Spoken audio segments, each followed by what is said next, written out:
নমস্কার, দেখছেন talk to Bangla. আমি অভিষেক রয়েছে আপনাদের সাথে। এই মুহূর্তে যে খবর নিয়ে উপস্থিত হয়েছে, এই মুহূর্তে রাজীব কুমার, প্রাক্তন ইলেকশন কমিশনার, তার বিরুদ্ধে কিন্তু রাশি রাশি অভিযোগ উঠেছে এবং সেই অভিযোগের প্রেক্ষিতে তিনি কোথায়, তিনি কেন কোনো উত্তর দিচ্ছেন না, তিনি কেন কোনো প্রেস কনফারেন্স করছেন না, সেটাই কিন্তু এই মুহূর্তে প্রশ্ন। এবং তার সঙ্গে কপিল সিব্বল, বর্ষিয়ান রাজনীতিবিদ, এবং তার সঙ্গে সুপ্রিম কোর্টের আইনজীবী, তিনি যে অভিযোগটা তুলছেন একদম প্রাক্তন উপরাষ্ট্রপতি জগদীপ ধনখড়, তার সঙ্গেও তিনি যোগাযোগ করতে পারছেন না এবং তার শরীর কেমন আছে সেই সম্বন্ধেও তিনি খবর নিতে পারছেন না।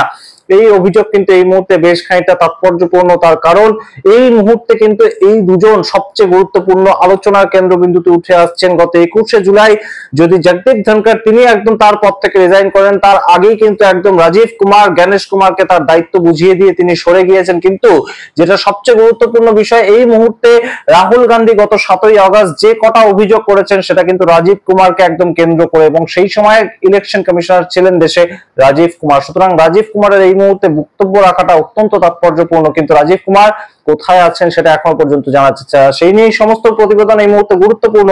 এই মুহূর্তে রাজীব কুমার এবং জগদীপ ধনখড়, তাদের অবস্থানটা কোথায়, সেই নিয়ে কিন্তু এই মুহূর্তে সারা দেশ উত্তাল। তার কারণ সারা দেশ তাদের সঙ্গে যোগাযোগ করতে চাইছে। এই মুহূর্তে সেই সমস্ত প্রতিবেদনের ডিটেলসে যাওয়ার আগে অবশ্যই টক টু বাংলা ইউটিউব চ্যানেলকে সাবস্ক্রাইব করে দিন।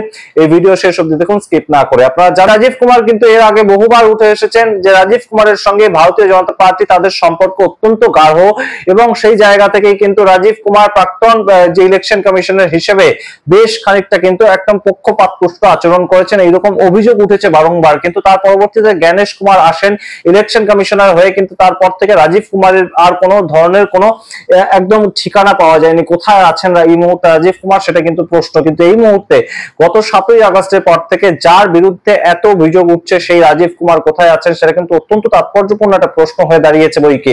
তার কারণ এই মুহূর্তে রাজীব কুমার কিন্তু প্রাক্তন ইলেকশন কমিশনার হলেও তিনি কিন্তু বলেছিলেন যে তিনি এর পরবর্তীতে, তার রিটায়ারমেন্টের পরবর্তীতে তিনি কোন একটা গ্রামে গিয়ে কোন স্কুলে পড়াবেন। কিন্তু এই মুহূর্তে রাজীব কুমারের উদ্দেশ্যে যে ধরনের অভিযোগ তুলেছেন রাহুল গান্ধী, লোকসভার বিরোধী দলনেতা, তার পরবর্তীতে কিন্তু রাজীব কুমারের চুপ থাকাটা কোনো মতেই কাঙ্ক্ষিত নয়। এবং সেই প্রেক্ষাপটে দাঁড়িয়ে এই মুহূর্তে রাজীব কুমার কোথায়, সেই প্রশ্ন যখন ঘনীভূত হচ্ছে, ঠিক তখনই কিন্তু এই মুহূর্তে আমরা দেখতে পাচ্ছি কপিল সিব্বল একজন সুপ্রিম কোর্টের বর্ষিয়ান আইনজীবী এবং তার সঙ্গে রাজ্যসভার সাংসদ, তিনি কিন্তু একটা প্রেস কনফারেন্স করেন আজকে, এবং আজকে 9ই আগস্ট প্রেস কনফারেন্সটা করে তিনি বলেন যে প্রাক্তন উপরাষ্ট্রপতি জগদীপ ধনখড়, তার সঙ্গে তিনি কিন্তু যোগাযোগ করার চেষ্টা করেছিলেন। তার কারণ এই মুহূর্তে জগদীপ ধনখড় হয়তো উপরাষ্ট্রপতি ছিলেন, তার আগে হয়তো পশ্চিমবঙ্গের রাজ্যপাল ছিলেন, কিন্তু তার আগে জগদীপ ধনখড়ের যেটা পরিচয় ছিল, তিনি কিন্তু বিজেপির একদম লিগ্যাল সেলের একজন অন্যতম অ্যাসোসিয়েট ছিলেন। সেই উপলক্ষে জগদীপ ধনখড়ের সঙ্গে কপিল সিব্বলের কিন্তু যোগাযোগ থাকাটা অত্যন্ত গুরুত্বপূর্ণ একটা বিষয়। পার্সোনাল যোগাযোগ থাকতেই পারে, এবং সেই প্রেক্ষাপটে দাঁড়িয়ে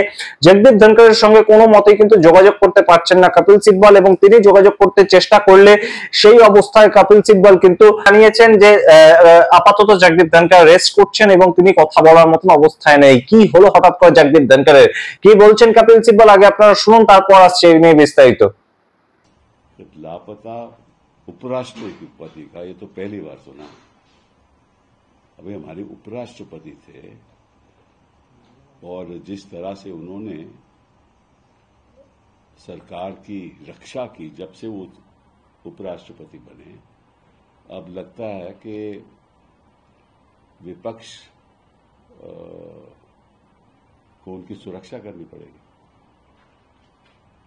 कहाँ है धनखड़ साहब? मैंने खुद पहले दिन उनको फोन किया था, उनके पीएस ने उठाया फोन, कहा कि वो आराम कर रहे हैं। उसके बाद कोई फोन उठाता ही नहीं है। और मेरे कई राजनीति में राजनेता से मेरी बात हुई तो वो कहते हैं कि हम भी नहीं फोन मिला रहे। तो अब क्या करें? हेबियस कॉर्पस फाइल करें, क्या करें? और इस बात की जानकारी तो होम मिनिस्ट्री को होगी ना। तो अमित शाह जी को एक बयान देना चाहिए, पब्लिक बयान, कि कहाँ है, क्योंकि आपको मालूम है उनकी तबीयत भी ठीक नहीं थी। तो ऐसा तो नहीं कि कहीं वो इलाज करवा रहे हैं, कहाँ हैं, उनके कोई परिवार के लोगों ने भी नहीं कुछ कहा। तो इशू क्या है? ऐसी बातें तो हमने दूसरे देशों में सुना था कि पता नहीं चला। अब हिंदुस्तान तो एक लोकतंत्र देश है ना, तो इसकी जानकारी जनता को मिलनी चाहिए। मेरे उनके साथ इतने अच्छे व्यक्तिगत संबंध थे, मेरे साथ हम वकील भी इकट्ठे थे, हमने कई केसेस भी आर्ग्यू किए, तो मुझे तो फिक्र है। अब ऐसे मामले में मैं कहीं जाना भी नहीं चाहता, वो एफआईआर लिखवा दूं, किसी को बोलूं, ये भी नहीं अच्छा लगता। और उनकी तरफ से भी कोई सूचना नहीं है, ये भी अजीब बात है कि उनके दोस्त हैं, उनके कई परिवार के लोग होंगे, दोस्त होंगे, कोई चर्चा ही नहीं है। तो मैं आग्रह करूंगा गृह मंत्री जी से कि आप इतना तो बता दीजिए, आपके पास तो इतने साधन हैं, और बांग्लादेशी को आप ढूंढ ढूंढ के वापस भेजते हो, ये तो हमारे उपराष्ट्रपति जी हैं, इनका तो आपको मालूम होगा कि कहाँ है, तो प्लीज एक बयान दे दीजिए, और अगर ठीक ठाक है तो वो भी बता दीजिए।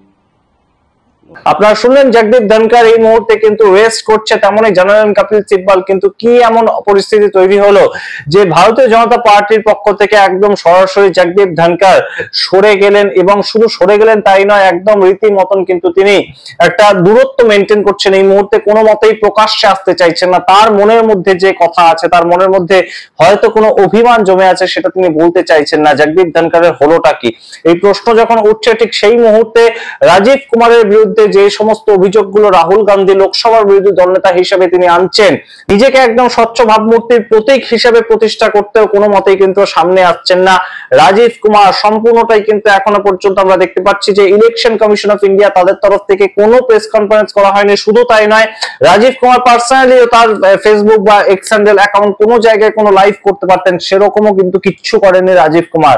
তাহলে রাজীব কুমার কি সমস্ত দোষ মেনে নিচ্ছেন? এই মুহূর্তে কিন্তু এইটাই সবচেয়ে গুরুত্বপূর্ণ একটা প্রশ্ন হয়ে দাঁড়াচ্ছে। তার কারণ এই মুহূর্তে এলওপি রাহুল গান্ধী তিনি যে সমস্ত একদম অভিযোগগুলো এনেছেন, 5টা পদ্ধতিতে ইলেকশন কমিশন ভোট চুরি করেছে, সেই রকম বিভিন্ন রাজ্যের ঘটনা তিনি বলেছেন। শুধুমাত্র কর্ণাটকের ঘটনা সামনে এনেছেন তিনি, তাই জন্য কর্ণাটকেই শুধুমাত্র ঘটনাটা ঘটেছে সেরকম নয়। উত্তরাখণ্ড, তার সঙ্গে উত্তরপ্রদেশ, তার সঙ্গে হরিয়ানা, তার সঙ্গে মধ্যপ্রদেশ, তার সঙ্গে দিল্লি, প্রত্যেকটা রাজ্যের কথা তিনি বলেছেন।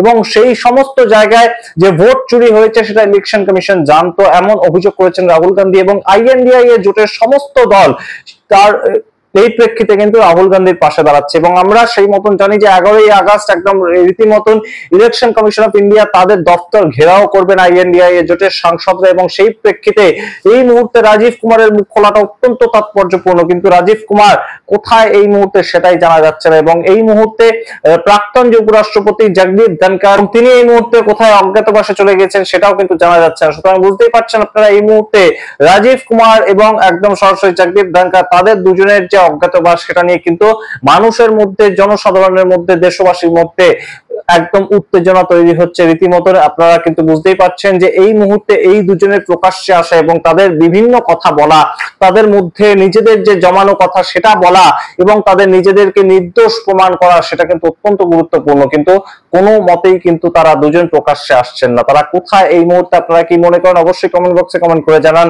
এই মুহূর্তে কিন্তু রাহুল গান্ধী যে ধরনের একটা অ্যাটম বোমা তিনি ফাটাবেন বলেছিলেন, তার থেকেও বড় কিছু বিস্ফোরণ তিনি করেছেন। প্রত্যেকটা সরকার, ডবল ইঞ্জিন সরকার যেভাবে প্রতিষ্ঠিত হয়েছে, তাদের ক্রেডিবিলিটি নিয়ে কিন্তু প্রশ্ন করেছেন রাহুল গান্ধী। এবং তার সঙ্গে তিনি বলেছেন এই মুহূর্তে বিজেপি সরকার যে 240টা আসন পেয়েছে, সেখানে 225টা আসন পেলেই কিন্তু তারা আর সরকার তৈরি করতে পারতো না, আইএনডিআই জোটের সরকার তৈরি হতো। সেটা কি কোথাও গিয়ে বিজেপির একদম ক্রেডিবিলিটি নষ্ট করছে? সরকার তৈরি হওয়ার ক্ষেত্রে মোদি 3.0 সরকার যে তৈরি হয়েছে, তাদের ক্রেডিবিলিটি নষ্ট করছে। আপনারা কি মনে করেন অবশ্যই কমেন্ট বক্সে কমেন্ট করে জানান। দেখতে থাকুন টক টু বাংলা।